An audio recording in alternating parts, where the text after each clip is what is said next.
तुम्ही तुमचे सुख शोधत राहिलात तर ते तुम्हाला कधीच सापडणार नाही, पण तुम्ही जर दुसऱ्याच्या सुखाचा विचार केलात तर तुमचे सुख तुमच्यापर्यंत नक्कीच येईल. सांगायचं तात्पर्य असं तर खरं सुख हे दुसऱ्याला आनंद देण्यात आहे. आजच्या 6व्या दिवसाचे कीर्तन पुष्प गुंफले होते. आपल्या निळकंठेश्वर परिवाराचे स्नेही मार्गदर्शक गुरुवर्य हरिभक्तपरायण श्री रावसाहेब शिपलकर महाराजांनी अगदी मार्मिक व साध्या शब्दात आपल्या विचारांचे विवेचन केल्याबद्दल मी त्यांचे आपले मंदिर आपला उत्सव परिवाराच्या वतीने मनपूर्वक आभार व्यक्त करते. तसेच आजचे कीर्तन सौजन्य लाभले आहे आपल्या यवत गावचे उपसरपंच मान्य श्री सुभाष बापू यादव यांना मी समस्त यादव परिवाराचे मनपूर्वक आभार व्यक्त करते.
हरिभक्तपरायण सोनपा बापू कुदळे महाराज यांना विनंती करते, कृपया आपण महाराजांचा झालेल्या सेवेबद्दल यथोचित्त सन्मान करावा.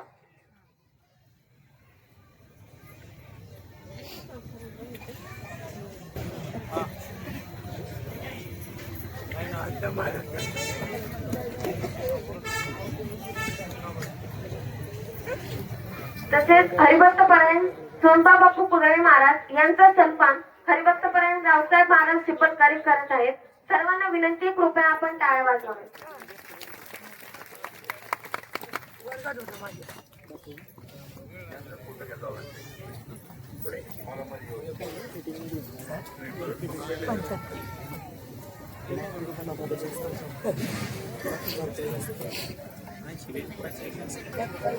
यानंतर सौ रत्नमाला शशिकांत डमडरे यांचा अलीकडेच झालेल्या निवडणुकीमध्ये विजय झाला आहे.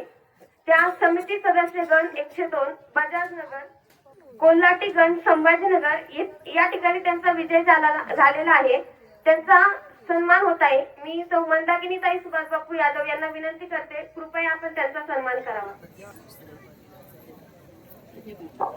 आमच्या परिवारातील पहिल्यांदा निवडणूक लढवून विजयी झालेल्या ते एकमेव आहेत आणि त्या औरंगाबादला आहेत ताई. आणि यवत मधलं कोणीही इलेक्शन कधीही लढवणार नाही हा पण एक आमचा सिद्धांत आहे.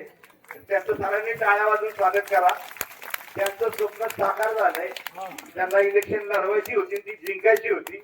हा दुसरा प्रयत्न होता आणि तो सक्सेस झालेला आहे. सर्वांनी पुन्हा एकदा टाळ्या वाजवा त्यांचा सत्कार. आणि परिवाराकडनं सत्कार नाही, आपल्या गावातर्फे सरपंच उपसरपंच आणि त्यांच्या सुविद्या पत्नी यांच्याकडनं तो सत्कार आहे. सर्वांनी पुन्हा एकदा टाळ्या वाजून त्यांचं स्वागत. 109व्या जयंती निमित्त घेण्यात आलेल्या कीर्तन स्पर्धेत श्री विठ्ठल आध्यात्मिक वारकरी शिक्षण संस्थेतील मुलांचे पुणे जिल्ह्यात प्रथम क्रमांक आला आहे. जोरदार टाळ्या वाजवा.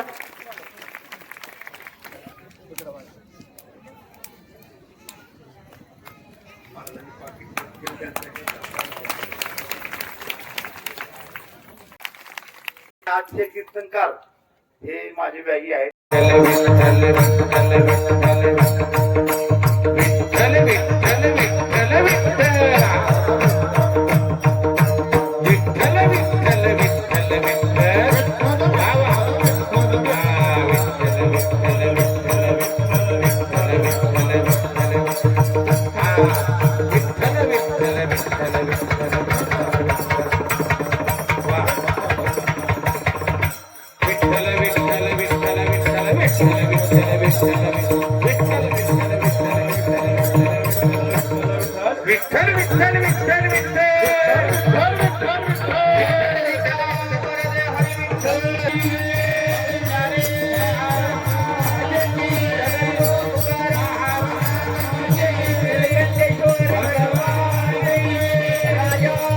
छत्रपती शिवाजी महाराज की सर्ववीर भारत महाराज की भारत